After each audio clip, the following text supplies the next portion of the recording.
We now turn to our panel of amino acids, and if you wouldn't mind telling me, how did you come to be inside the body? I was not an amino acid when I came into the body, Mon. Your body took carbons and hydrogens and oxygens and nitrogens and maybe even a little sulfur from other molecules, and then it assembled it into me, Mon. Your liver is pretty good at making some of the amino acids from other things. The liver amino acids. There are 20 in all. And about half of these are the essential amino acids.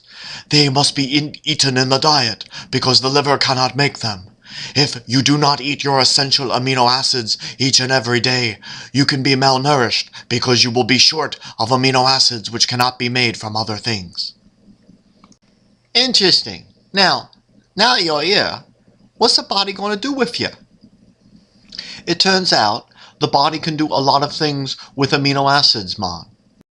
The thyroid gland sucked me out of the blood, threw a little iodine on me, and now I'm a hormone called thyroxin, Mon.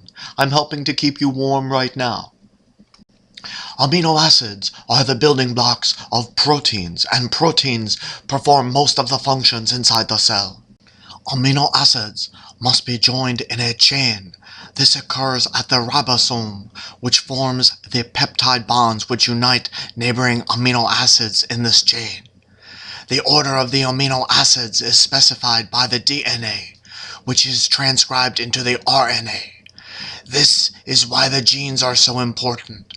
They code for the order of the amino acids in proteins, and proteins then do most of the tasks inside a cell. Well, when you were on that high-protein diet, I came into the body, but then I was just converted into fat. See, the liver doesn't store amino acids. No part of your body does for energy. So if you want to store the energy in an amino acid from your diet in your body, you convert it into fat. And so you were eating a high-protein diet to avoid getting fat. But then because you ate too much protein, your liver just converted me into fat.